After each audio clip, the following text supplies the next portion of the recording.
Caleb was just 17, living in a dusty little village tucked at the base of the Drakelord Mountains.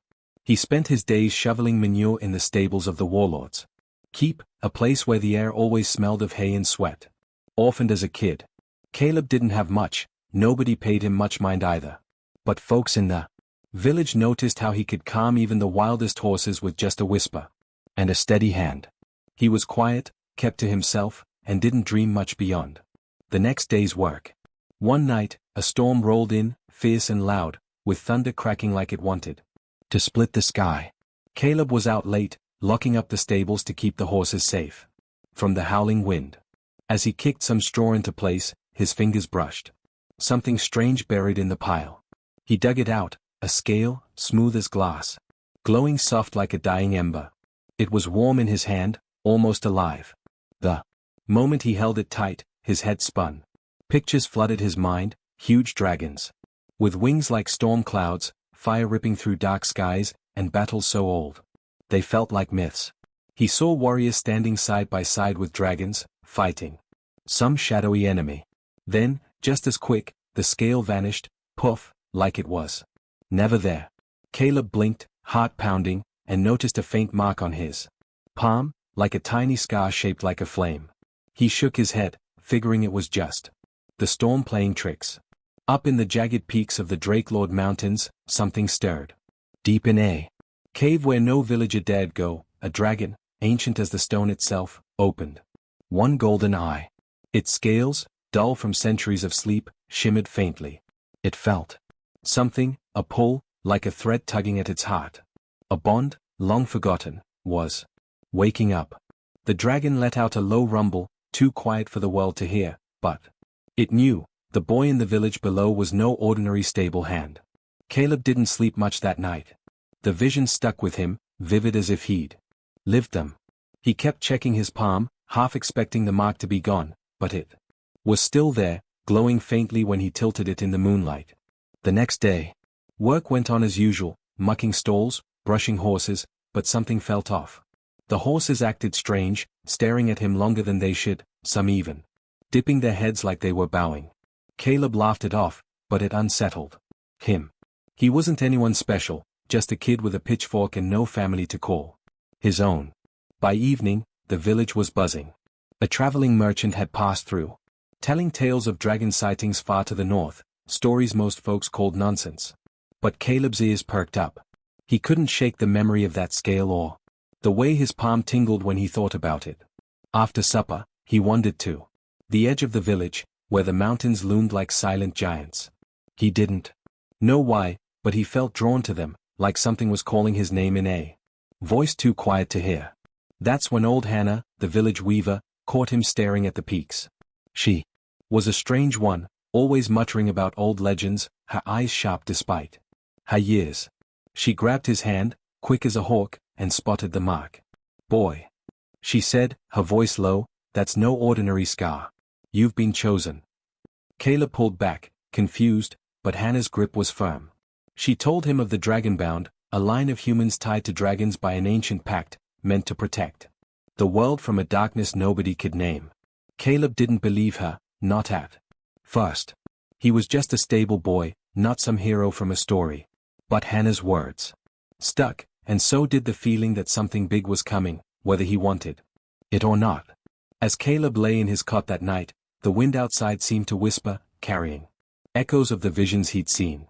He didn't know it yet, but his quiet life was over. The mountains were watching, and the dragon's golden eyes stayed open, waiting for the boy who'd been marked by fate. Caleb tried to keep his head down after that strange night with the glowing scale.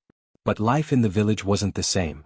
His days dragged on, shoveling hay, scrubbing troughs, but weird things kept happening.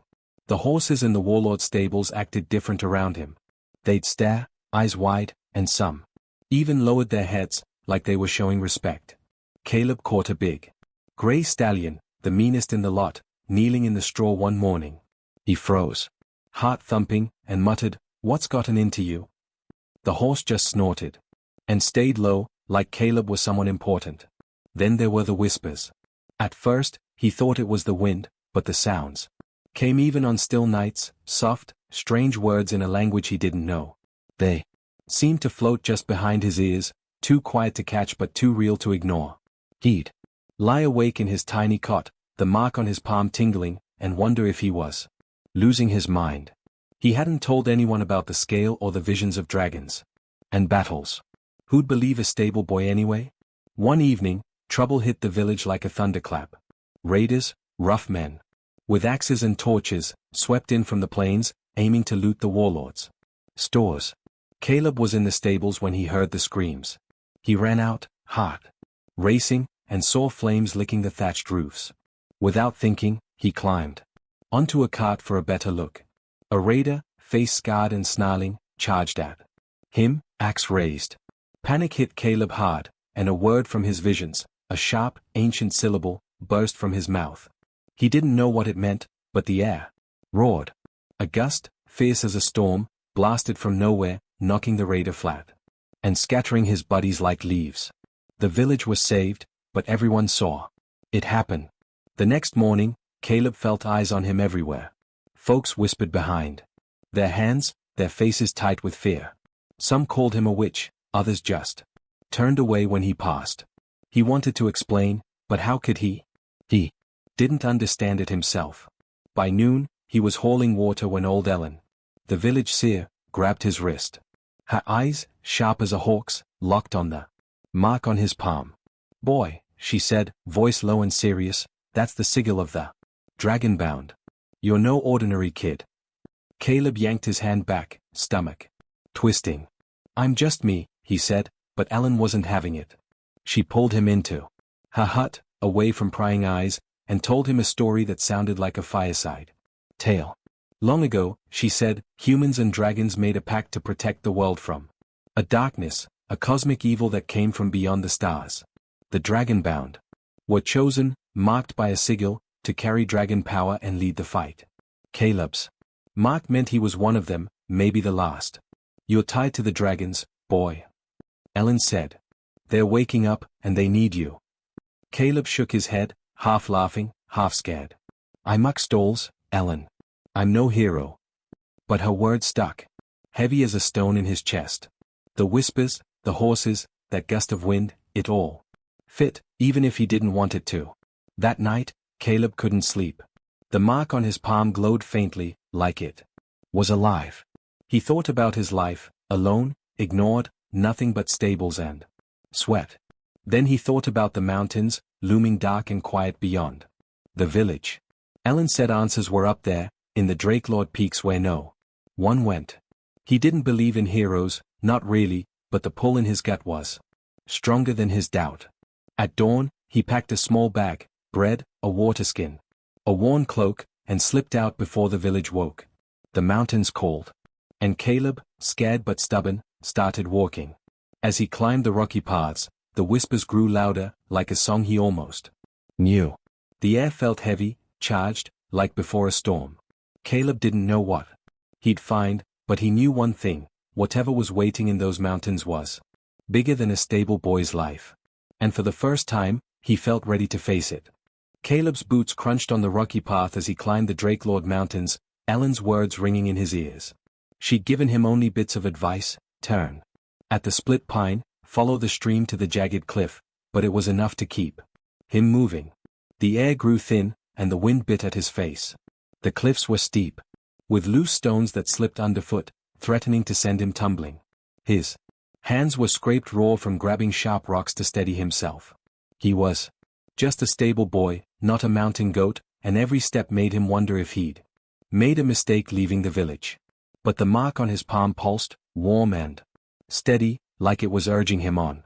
After hours of climbing, he found it, a narrow crack in the cliff face, barely wide enough for him to squeeze through.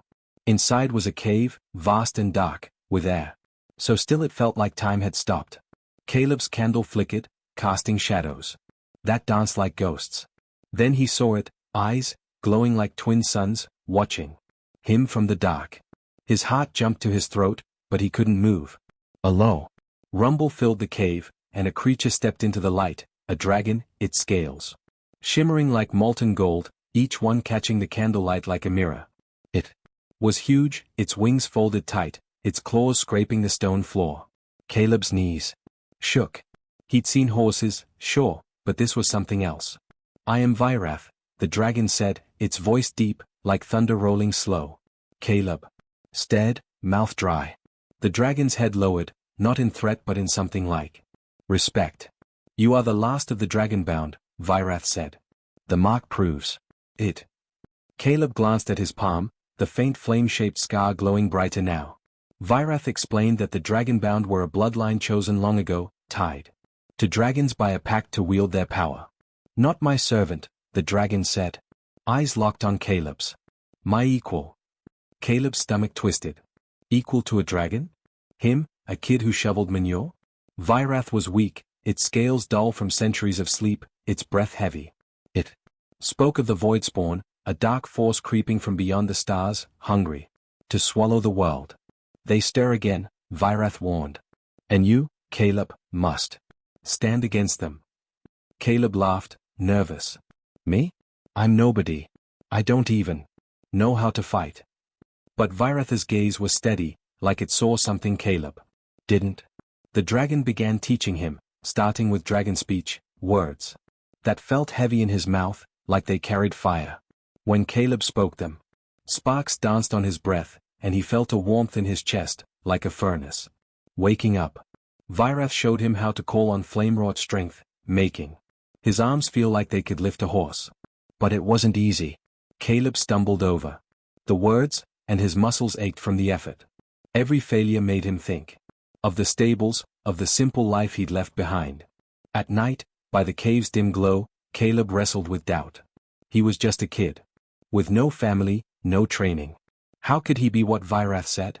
He pictured the village, the people who'd shunned him after the raider attack. They didn't believe in him either.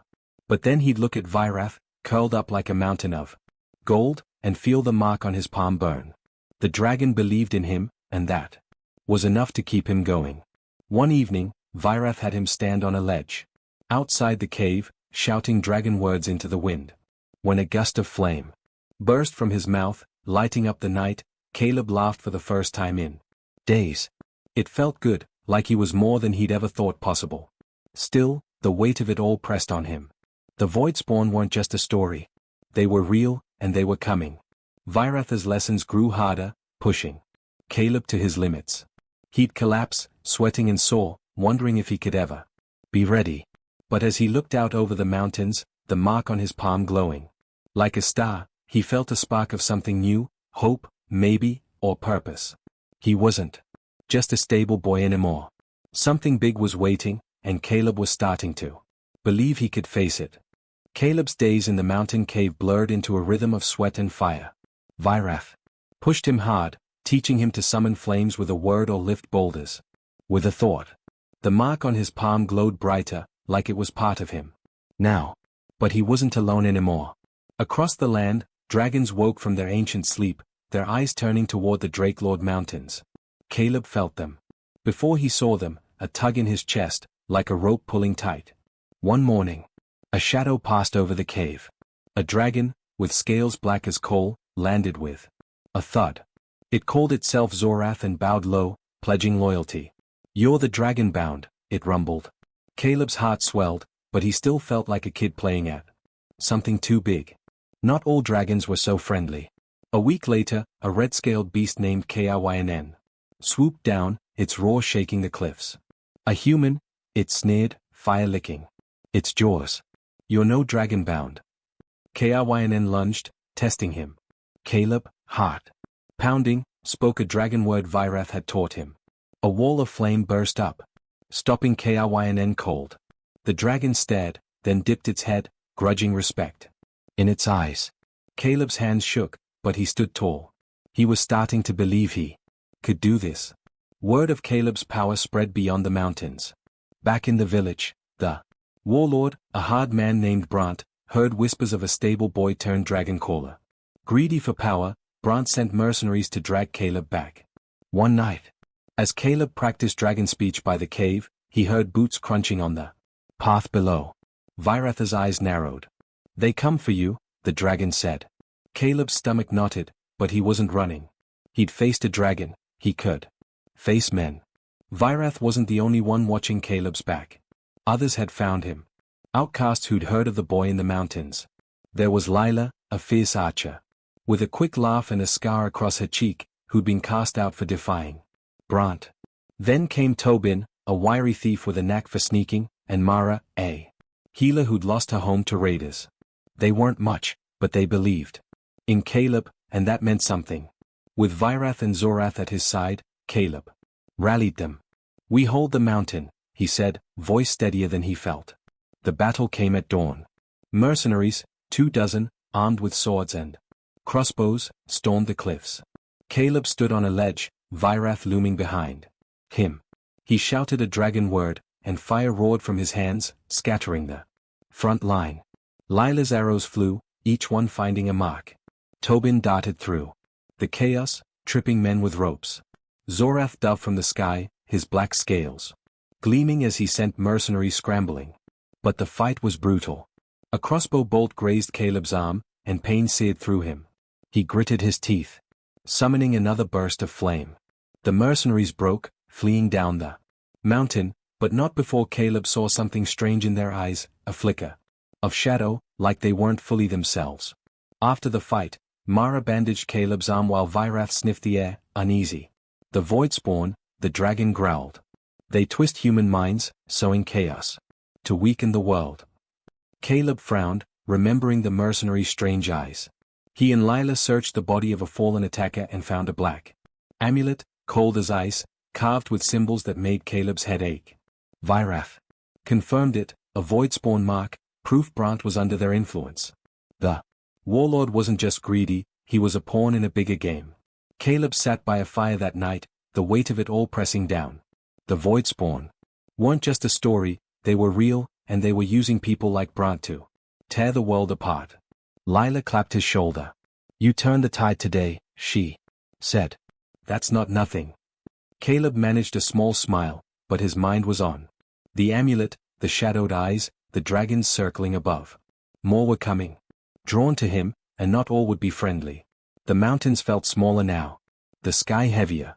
Caleb wasn't just fighting for himself anymore. The true threat was out there, growing stronger, and he knew he'd have to face it soon.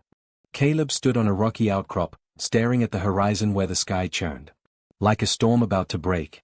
The Drakelord Mountains buzzed with life now. Dragons circled above, their scales glinting in the sun, while human tribes from the plains and forests set up camp below. Caleb had spent weeks traveling, meeting clan leaders, and convincing them to join him.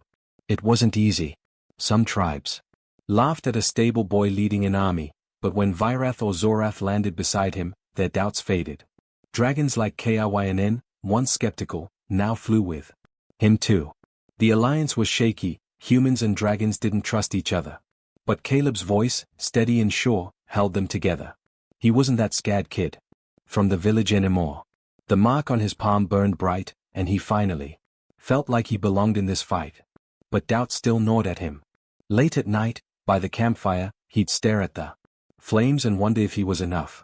The void spawn were coming, a darkness Vyrath said could swallow the world. Caleb had seen their touch in Brant's mercenaries, in those shadowed eyes and cold amulets. He pushed the fear down, remembering Lila's grin, Tobin's quick jokes, and Mara's quiet strength. His friends believed in him, and so did the dragons. That had to be enough. The attack came at twilight, when the sky turned bruise purple. A rift tore open. Above the mountains, a jagged wound leaking shadows that twisted like smoke. Void spawn poured out, creatures with no shape, just claws and eyes that burned with hunger. Caleb's heart raced, but he climbed onto a ridge, Vyrath at his side. "Together," he shouted, his voice carrying over the wind. The dragons roared, their fire lighting up the dusk. Human warriors, archers, spearmen, even farmers with pitchforks, cheered and charged. Lila's arrows flew, each one glowing with a charm Mara had woven. Tobin darted through the chaos, slashing at void spawn with a stolen blade. Caleb fought like he was born for it. He spoke dragon words, sending flames roaring from his hands, scorching the shadowy creatures. When a void spawn lunged at him, he rolled aside, feeling the strength Vyrath had taught him surge through his arms. He swung a blade, borrowed from a tribesman, and cut the thing down. But there were so many. A dragon fell, its wings torn, and Caleb's chest tightened. He couldn't lose them. Not now. Vyrath fought fiercest of all, its golden scales blazing as it dove into the rift itself, tearing at the Voidspawn's heart. Caleb screamed for it to stop, but Vyrath's voice echoed in his mind, the rift must close. With a final roar, the dragon unleashed a blast of fire so bright it blinded Caleb. The rift shuddered, collapsing in on itself, but Vyrath didn't come back. The silence that followed was heavier than any battle noise. Caleb fell to his knees, tears stinging his eyes. Vyrath was gone. The Voidspawn were beaten, their shadows scattered, but the cost was high. Camps were quiet as humans and dragons mourned their dead. Lila found Caleb sitting alone, staring at the sky where the rift had been. "You did it," she said, voice soft. "You brought us together." Caleb shook his head. "Vyrath did that." But Lila grabbed his hand, pointing to the mark. "No. You did. And you're not done." She was right. The rift was closed, but Caleb felt it, the Voidspawn weren't gone. For good. They'd come back, hungrier than before. He stood, wiping his face, and looked out at the camps. Dragons curled around fires, their eyes on him. Humans rebuilt tents, their voices carrying hope. Zorath landed nearby, dipping its head. "Lead us, dragonbound," it said. Caleb took a deep breath. He wasn't just a stable boy anymore. He was something more, something the world needed. As dawn broke, Caleb gathered everyone, humans, dragons, friends, and strangers. "We won today," he said, his voice clear. "But we stay ready. We protect this world together." Cheers rose, human and dragon voices blending. Caleb felt the weight of their trust, but it didn't scare him now. He'd lost Vyrath, but he'd gained a purpose. He vowed to keep fighting, to keep the darkness at bay, for as long as he had breath. The mountains stood tall behind him, and for the first time, Caleb felt like he belonged among them.